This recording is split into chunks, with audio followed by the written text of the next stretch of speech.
Québec!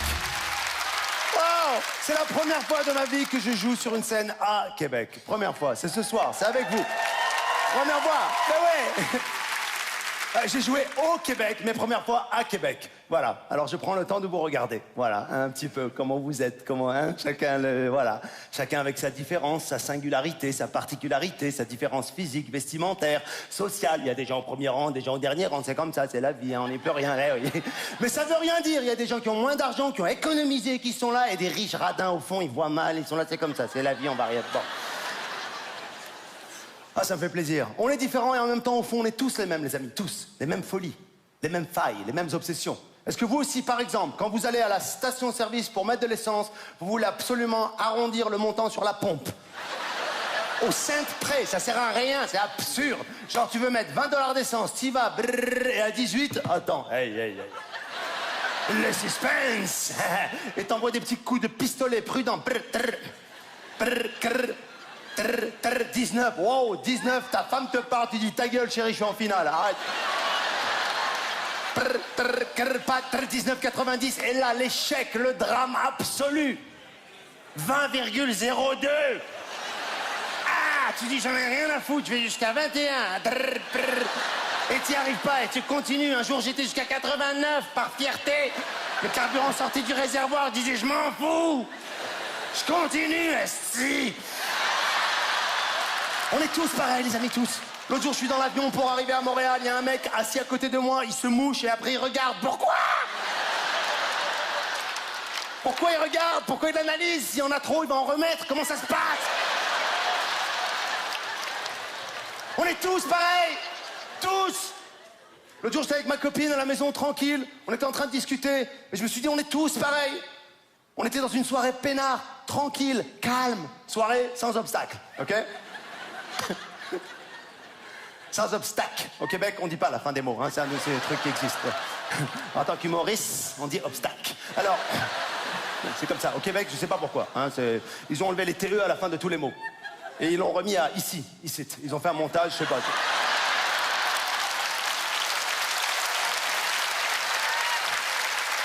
J'avais compris. Et là, ma femme me regarde et elle me fait les fameuses questions pièges. Je m'adresse à vous, messieurs. On connaît tous ça. Chérie, est-ce que tu m'aimerais toujours si... Tu dis, putain, qu'est-ce qui va se passer après ceci? Si je pesais 350 livres en plus? Non. Je t'aime, mais il y a des limites. Oh. C'est féminin. Je veux pas faire du machisme, de la misogynie, les amis. Mais c'est féminin. Il y a des choses, c'est féminin, et d'autres, c'est masculin. Tenez, je vais vous donner des exemples et vous allez me dire féminin ou masculin. Vous êtes prêts? Ok, par exemple, entendre des bruits la nuit, c'est... Waouh, à Québec, c'est la première fois de ma vie que j'entends fesculin. C'est un truc... Entendre des bruits la nuit, c'est féminin. Oui, il n'y a aucun homme au monde, dans toute l'histoire du couple, de l'humanité tout entière, qui a déjà dit à sa femme à 4 h du matin, « Chérie, je crois qu'il y a des gens dans la salle de bain, j'ai un peu peur. » On n'est pas pareil. La manière de dormir aussi, on n'est pas pareil. Nous, les hommes, soit on dort pas. C'est binaire, c'est A ou B. Les femmes, c'est des trucs que je comprends pas. En fait, j'ai pas vraiment dormi, j'étais en train de m'endormir au moment où tu m'as réveillé, je croyais que je dormais, mais en fait, je dormais pas du tout. Ça m'a fait faire une sieste juste avant, et en fait, je me suis réveillé au milieu, j'avais l'impression que je dormais, en fait, j'étais réveillé. C'est ça qui est fou. Donc, dorénavant, je vais faire une petite sieste avant de me coucher. Comme ça, je dors au moment où je me réveille. Chérie, là, par exemple, t'es réveillée, rassure-moi. C'est fou. Et cette capacité qu'elles ont, mesdames, de dormir et en même temps être au courant de tout ce qui se passe dans la maison, comment vous faites?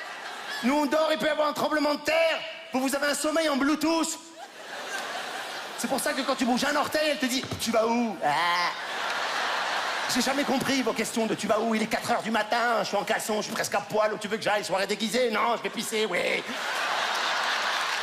L'autre jour, je lui ai dit « Je vais pisser », elle m'a dit « Ok, alors reviens. » Je dis non, s'il y a une bonne ambiance, reste là-bas, moi je m'en fous. Ah ben ouais, je vais faire claquer la cuvette, tirer du papier toilette, je vais m'amuser, moi. Je suis revenu, elle m'a dit alors? Bien alors? Ah, tu veux vraiment un débrief de ce qui s'est passé? Eh ben écoute, au début c'était un peu difficile, mais après c'est parti tout seul, c'était génial. Je suis revenu, moi le truc qui m'a énervé, c'est qu'il y avait le chien à ma place. Je te jure, il a pris ma place.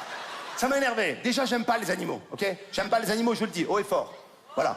Quoi, oh, ça va? Vous n'allez pas me faire comme la dame à Montréal. Il y a 2 jours, j'ai joué à Montréal. Une dame s'est énervée, elle s'est levée. Monsieur El-Malé, si vous n'aimez pas les animaux, vous n'aimez pas les êtres humains. Je dis, madame, les êtres humains et les animaux, c'est pas la même chose.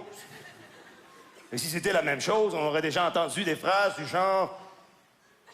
Ma sœur attend des triplés, est-ce que quelqu'un en veut un?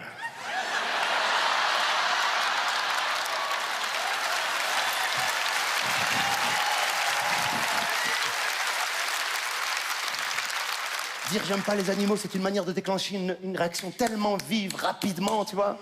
Cet après-midi, j'étais dans les rues de Québec, il y a une jeune fille qui est venue vers moi avec une genre de pétition. Elle me dit, monsieur, avez-vous 2 minutes pour la maltraitance des animaux? J'ai dit, ouais, ils sont où?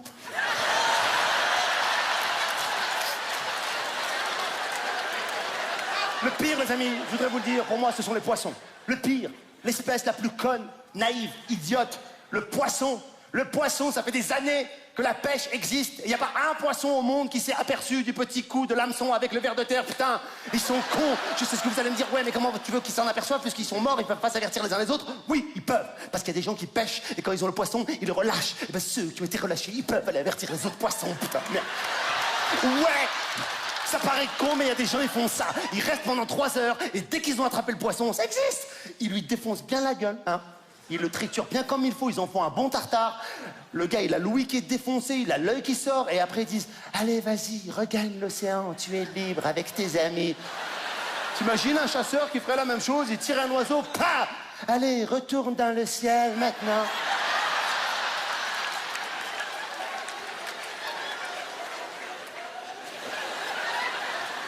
Ce que je veux dire par là, mes amis, c'est que les poissons qui ont été pêchés puis relâchés, c'est à eux d'aller avertir les autres poissons et d'aller carrément leur dire « Hé, les gars !»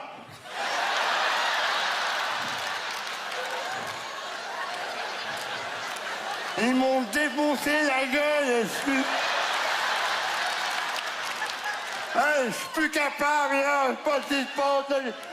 Non, je sais pas si j'étais en train de nager tranquillement.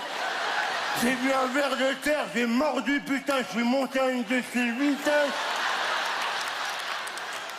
Je suis monté tellement vite, je suis sorti de l'eau, première fois. J'étais jamais sorti de l'eau, moi je suis pas un dauphin, Et je commence à voler comme ça, je dois casser un fil. Et il y a un gars qui me tire comme ça sur un bateau.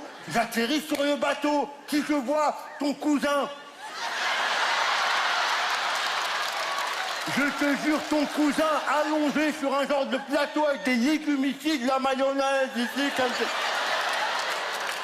J'ai dit, c'est quoi ce délire là? Je me retourne, sa femme, elle était en papillote comme ça. Et à côté, il y avait 2 saumons, des saumons que je connaissais super bien, avec qui j'ai grandi. Des saumons d'enfance, des gars qu'on se connaît de la mer, tu vois, des saumons de... Bon, eux, ils sont du mois de mars, moi, là-bas, je suis un poisson d'avril, mais on se fréquente, tu vois. Et de voir un saumon dans cet état-là en tant que poisson, parce que pour que vous le sachiez, pour nous, les saumons, c'est l'élite de la mer. Tu vois ce que je veux dire? Oui, tout à fait. En tant que saumon, nous sommes un petit peu le haut du panier. Nous sommes un petit peu le gratin, si vous le voulez bien. Les saumons, notre chair est rose, nous comptons cher, nous parlons le norvégien, nous remontons les courants, nous ne nageons pas, nous ondulons, et nous n'avons pas des cages, ce sont plutôt des boules à facettes. Ferme ta gueule. Parce qu'ils vont t'attraper, mon frère. Ils vont te fumer. Mesdames et messieurs, Gad Elmaleh!